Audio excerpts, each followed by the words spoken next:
Live on KPRC TV and the KPRC 2 Plus live stream. The news starts now. And we begin tonight with our weather and a system out west that will bring big changes our way. Thank you so much for joining us tonight. I'm Daniela Guzman. And I'm Keith Garvin. Justin is in for Frank with a look at a severe weather threat for tomorrow, Justin. Yeah, I think for some, not for everybody. So that's the good news. But the bigger story is going to be the cold air that is just going to spill in as we get in towards Wednesday, Thursday's forecast. I'm going to talk all about temperatures coming up in about 10, 15 minutes. So stay with me here. First, this is what we've got right now. Our low is on the move, really starting to swirl its way. It's been producing some heavy snow across much of the mountains. And you see this little thin line of thunderstorms there right outside of the Lubbock area.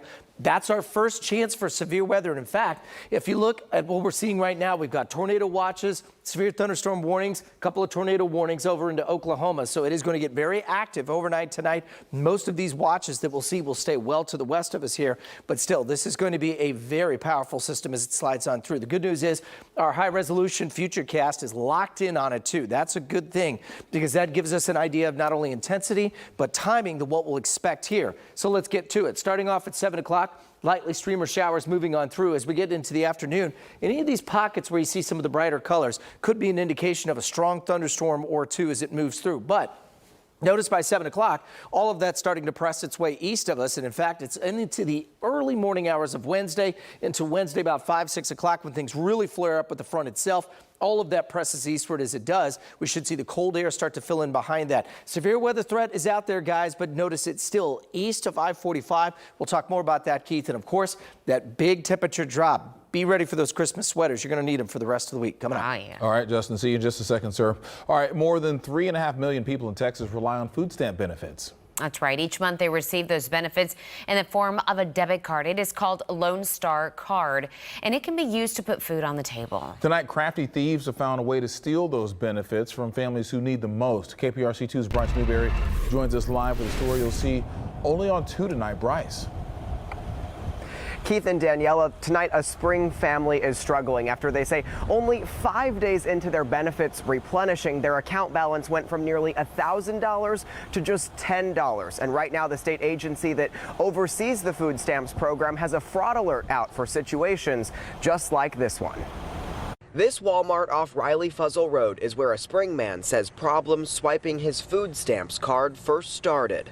So I had to end up typing the number in. I didn't think anything of it because I go to these Walmarts around here all the time. But when he returned December 4th, ready to buy a cart full of groceries for his wife and 3 kids using the same card. It said decline because you only have $10. I was like, that can't be right. So he called the Texas Health and Human Services Commission, the state agency that regulates the Supplemental Nutrition Assistance Program, only to find out 10 transactions totaling $933 went through on his card at stores in 3 different Texas cities. He says all within 40 minutes of each other. I couldn't do nothing. I was just in shock. I was like, that just made everything 1,000 times harder on us. The HHSC Office of Inspector General says it's received 108 reports of benefit cards being skimmed across the state this year, up from 0 reported last year.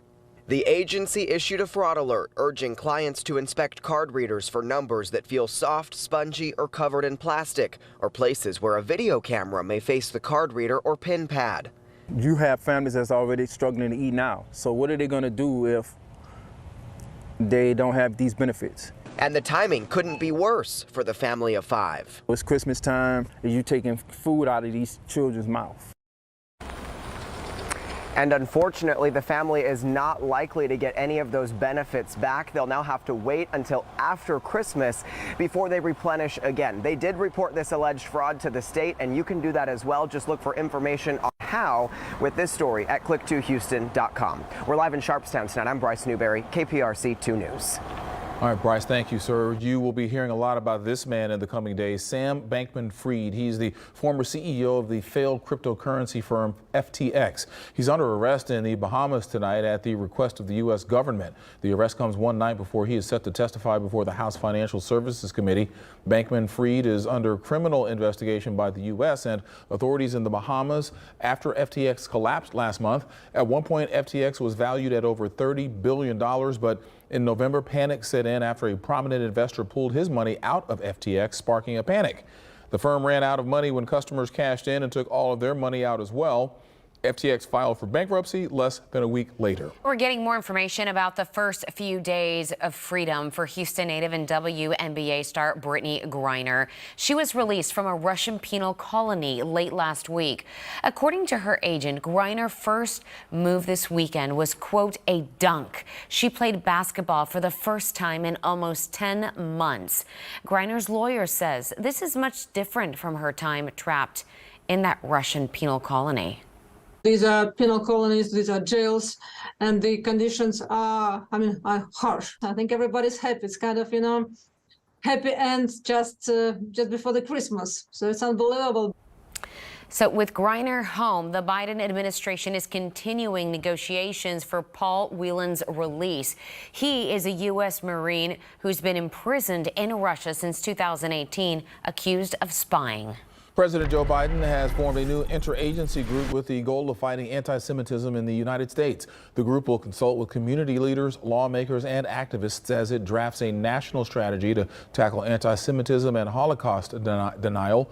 The White House says the members will also be tasked with coordinating efforts to fight Islamophobia in the United States. All right, with 16 people still recovering from a church bus crash over the weekend, neighbors are coming forward with some past concerns. Residents in Northwest Harris County say they have complained about reckless driving to the church before this crash.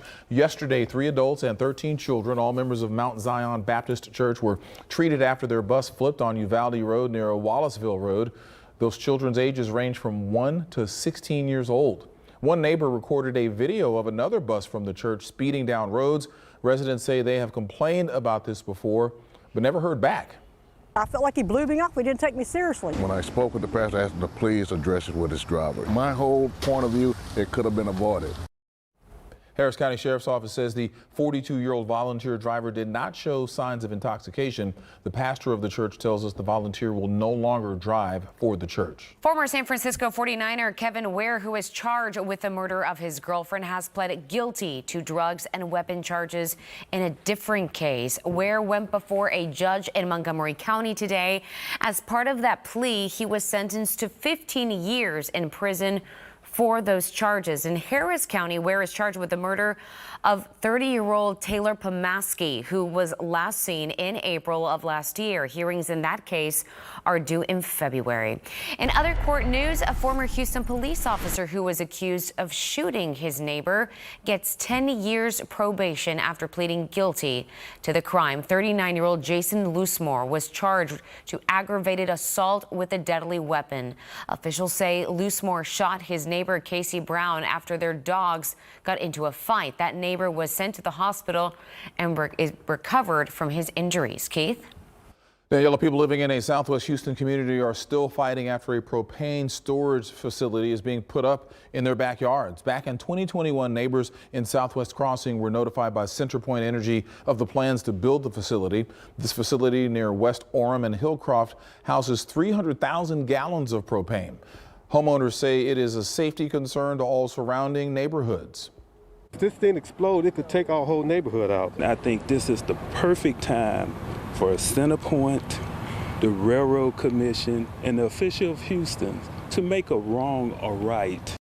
In a statement, CenterPoint said they have listened to residents' concerns and their feedback and ensured their concerns have been addressed. All right, if you're flying to see family or friends this Christmas, we know that you're always at the mercy of the airlines, aren't we? Well, we get it.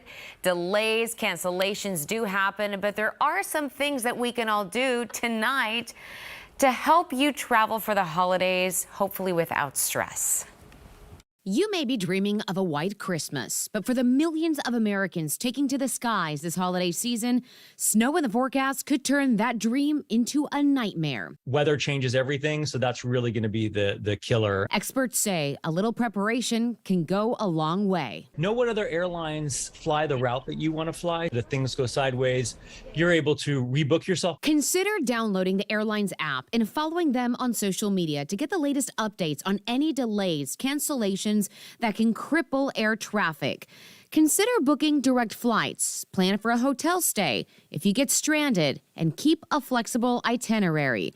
If your plans do fail, Be your own best advocate. If your flight gets canceled, you really want to be the first one who gets a hold of customer service to get rebooked on one of those few seats that are still available. This year, airlines may be more prepared for the holiday travel rush after last year's Christmas COVID surge saw airlines crushed with staff shortages. They are staffed somewhat better. They have reduced flights, so there's more give in the system. There's less likely to be a domino effect. All right, so to avoid additional stress and anxiety at the airport, be sure to arrive early. Try to avoid checking bags in if possible. I know that's difficult. And also take advantage of some programs like the TSA PreCheck or Clear if you have that, to get through security a little bit faster and with a little bit less stress. So safe travels.